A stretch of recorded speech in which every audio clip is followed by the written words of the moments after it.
Hello, welcome back to Plant-Based Nutrition and Running Tips with Coach Kayla. I am Coach Kayla. I'm an online dietitian, nutrition, and running coach specializing in working with plant-based endurance athletes. And today is another episode, and we are going to be talking about stress fractures and nutrition. So really talking about what should you be doing in order to prevent or treat through nutrition when you have a stress fracture. What should you be eating? What are the foods you should be eating? What are the nutrients we should be focusing on? All of that kind of stuff is what we're going to be focusing on today. So, hopefully, this will be a great episode for you. If you are injured, if you've had a stress fracture before, hopefully, this will be helpful for you. And if you haven't, that is good. You're doing something right. But maybe this will also be good for those that, if this does happen to, maybe you want to come back to this video someday if it does, which I hope it doesn't, but it could happen and is very common or more common than you may think. So, um, I wanted to start off first talking about um, the importance of nutrition when it comes to injuries and stress fractures. So, stress fractures are very common. It is a overuse injury, so it's very common in runners, in dancers, any really sport that somebody does something that's over and over again and has pressure on your bones. So, most commonly, the stress fractures are, either our knees or our feet. Those are usually where they happen, or even our hips. So, when it comes to diet and nutrition and the role that it plays, 80% of your bone health is about genetics. Now, don't quote me on these percentages, but around there, about 80% is genetics. Those are, that's what you can't control, right? We can't control our genetics. But the 20%, the other 20% is what we can control. And what that includes is nutrition and what we put into our bodies to help treat or prevent, diseases or stress fractures. So, uh, just wanted to mention that. And I'm going to give you 3 tips that we're going to focus on. Number one is make sure you are eating. This is not the time for weight loss. When it comes to healing from an injury and recovery, your number one priority should be focusing on healing and recovery, nothing else at all. I know it could be a time where you may be feeling frustrated and angry and maybe even FOMO or jealousy because everybody else is out there running and having a good time and you can't do it, right? And you may also think, well, might as well, maybe this is time that I focus on that weight loss.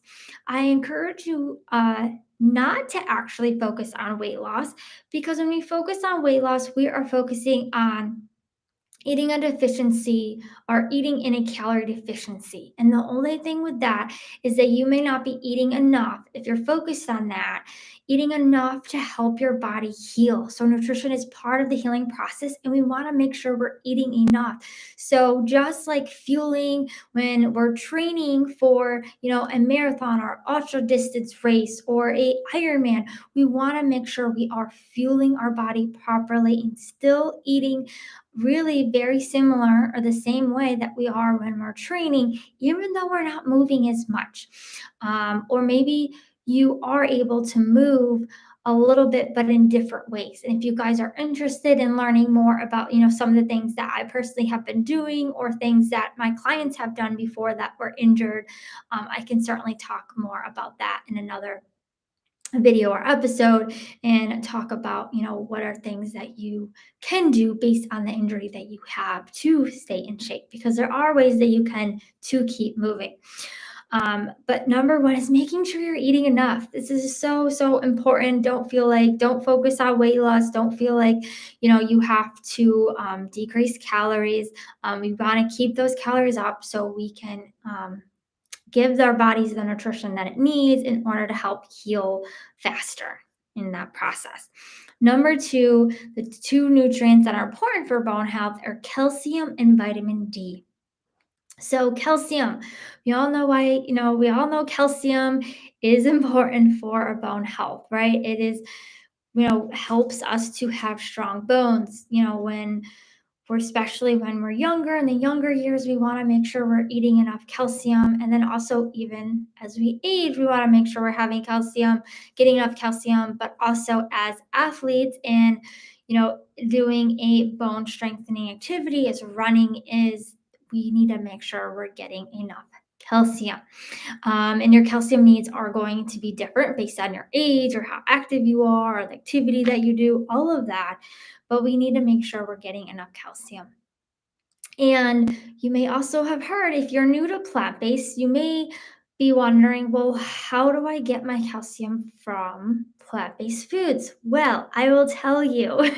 So, calcium doesn't just come from dairy. We can get it from plant based foods, but we need to make sure we're including these foods and enough of these foods. So, green leafy vegetables, broccoli, almonds, legumes, also foods that can be fortified with calcium, like orange juice. You may think, well, why does orange juice have calcium? It's actually fortified.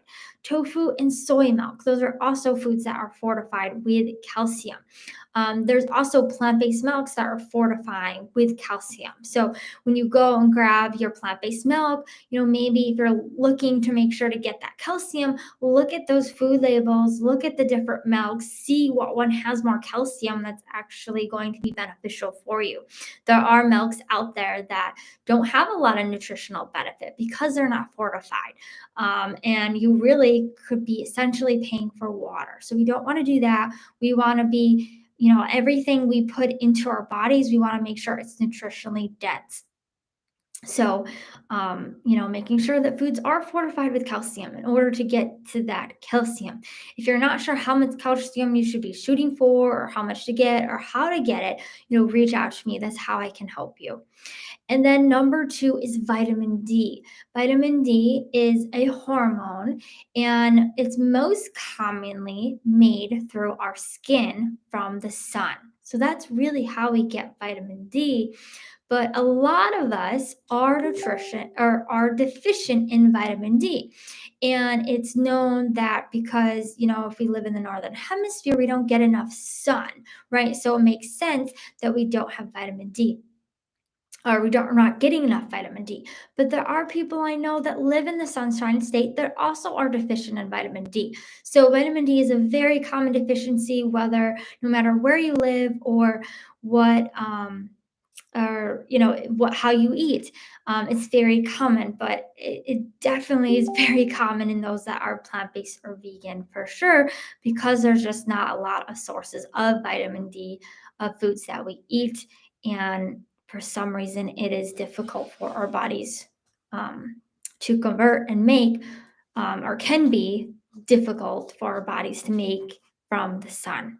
So most likely it may be a good idea to take a vitamin D supplement, but of course talk to your doctor, talk to it, your registered dietitian, and really make sure to know how much you should be taking, what type of supplement, if it's a good supplement to take, and brand. All of that is also very important to do. I will say there are sources of vitamin D that, again, foods can be fortified with vitamin D. And also mushrooms can have vitamin D in them, but that is because they are, basically indirectly getting vitamin D from the sun, because mushrooms are use UV light, or they're, treated with UV lights, then they can actually have some vitamin D in mushrooms. So how much your body actually uses that vitamin D and converts depends on how much you eat, how much is actually in the mushrooms. Unless you've grown these mushrooms, it's kind of hard to know, right? So that's why I say the best thing to do is actually take a supplement. And there's not many nutrients I really recommend for most people to take a supplement, but vitamin D is definitely one of those, for our bone health. And number three that I want to focus on here as well, when it comes to bone health and healing from stress fractures, or preventing or treating stress fractures with nutrition, is collagen. It's really important also that we are making sure that we have good collagen production. And you may know that collagen comes from animals. And it's been, it's definitely been a huge topic. And this, the supplement industry has found that, so they make collagen supplements now because they know, people are realizing that they're lacking collagen and they need more collagen, when they age. But it's also important in this healing process as well, our prevention process. So, how we can get vitamin or collagen, and yes, collagen is not plant based or vegan. So, what can we do? Make sure we're getting enough vitamin C. Where do you find vitamin C? Well, our fruits and our vegetables are all high in vitamin C. So, if you're eating enough fruits and vegetables, you should be able to get enough vitamin C. Or drink juice or make your own juice. But make sure you're getting enough vitamin C. Vitamin C helps that production of collagen. So during this time of healing, again, make sure you're getting enough vitamin C. So, number one, just to summarize everything that I just talked about, number one, make sure you're eating enough. Do not focus on weight loss. It's not the time for it. It's not the time to be in a calorie deficient. We want to make sure we're eating enough. We're getting our body the nutrients it needs. And if we're focused on calorie deficiency, then most likely we're not getting the nutrients that our body needs to heal. Number two, look at and make sure you're getting enough calcium and vitamin D, supplement if necessary. Number three, increase or eat more vitamin C in our fruits and our vegetables in order to produce more collagen to help that healing process faster. So I hope this was helpful. If you guys have any questions at all, don't hesitate to reach out. You can reach out to me at Kayla Slater at rd@gmail.com. You can also find me all over social media as well. And on Facebook, Instagram, you can reach out to me at those places as well. If any of you have any questions, or if you'd like to learn more about how to work with me, that's our best way too, is just to contact me, and we can get something set up to talk more about how you do that. Thanks so much, guys, and we will see you next time on Plant Based Running Tip Tuesdays with Coach Kayla.